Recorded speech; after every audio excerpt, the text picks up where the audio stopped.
Para sa sample problem na to, pinapatransform lang sa atin yung forces na given sa Cartesian vector forms. So, essentially, yun lang yung x, y, and z components no, ng forces natin. So, ito yung given ng mga details. No? So, we have the values or magnitudes of F1 and F2, 600 and 400. Tapos, merong given na angles dito. Kinuha lang natin to sa figure. No? For alpha 1, that's referred from the x-axis. Tapos, beta naman from y.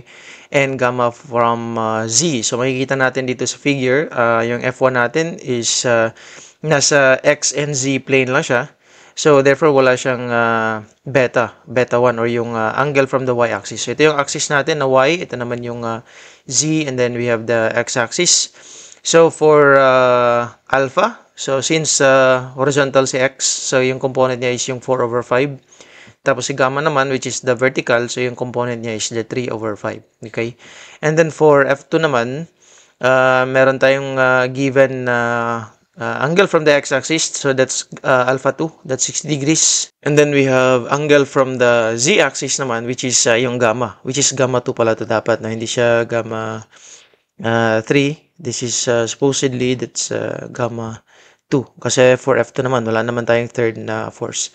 And then for y, since wala namang binigay na angle from the y-axis, pero alam natin na meron talaga siyang angle dito, no? So, gawin na lang natin red.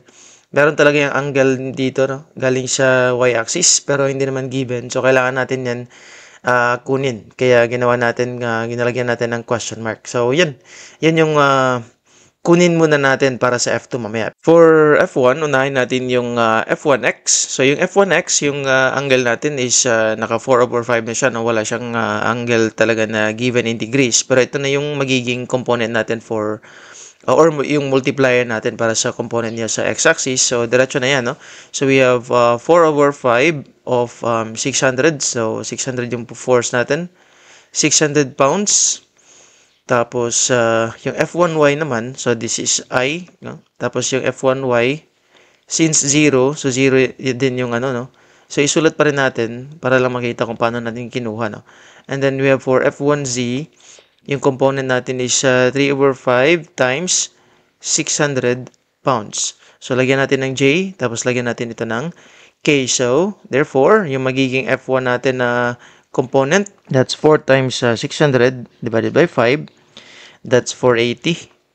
480i tapos 0, no? So that's 0j. And then for the z na component, you have 3 times 600 divided by 5. That's 360k. So plus 360k. Tapos meron tayong bracket dyan. That's pounds, no? Kasi yun yung unit niya. So, ito na ngayon yung final answer natin for F1. And then, double check lang natin yung mga directions natin. Makikita natin dito, lahat naman ng components natin ay positive, no? So, nasa direction ng positive na X. Yung isa naman is nasa positive na Z. So, plus yan lahat. Yung 0, wala na yung count kung magiging negative siya or ano, no? Plus na yung ilalagay natin dyan. So, yun na yung for force F1 natin na 600 pounds. Ito na yung components niya, no? Dito naman tayo sa F2. Sa F2 naman, kailangan muna natin kunin si B2 o yung angle natin from the y-axis. Para makuha si B2, kailangan natin gamitin yung identity property natin na ganito, no? Cosine squared of alpha plus yan. Cosine squared of beta plus cosine squared of gamma equals 1.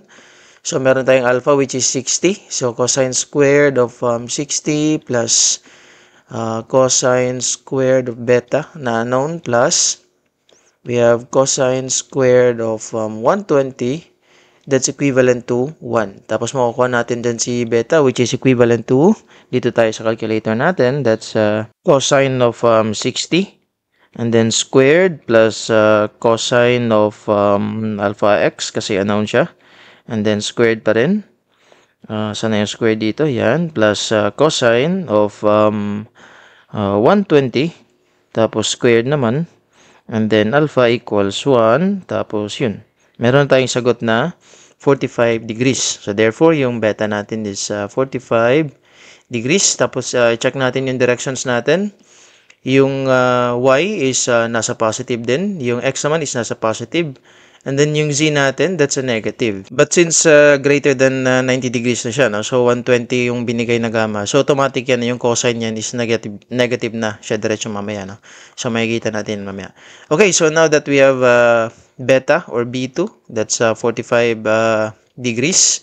So makukuha na natin yung components ni F2. Okay, so for F2x, that's equivalent to angle yung binigay sa atin. So therefore, that's 400 pounds cosine of 60 degrees. Positive yan. And then we have F2y. That's equivalent to 400 pounds cosine of 45 degrees. Positive din yan kasi nasa first quadrant yun, less than 90. And then for F2z, that's equivalent to 400 pounds cosine of 120 degrees. Magiging negative na yan. So, dito tayo sa calculator natin. So, si F2 ay magiging first 400 times cosine 60. That's equivalent to 200 pounds. So, 200 ay positive. Tapos, positive din si 400 times cosine of 45. That's 283.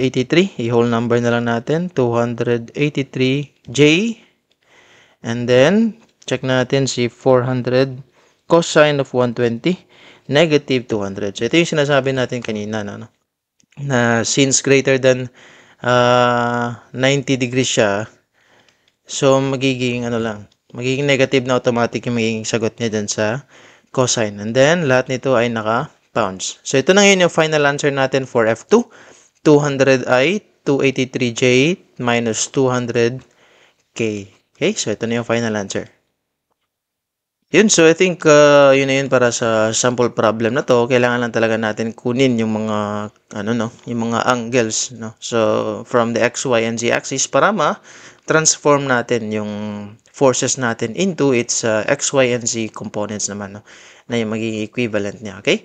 So again, no, thank you for watching sa ating mga tutorial videos and lecture videos, and see you again sa mga next na mga sample problems natin. Thank you.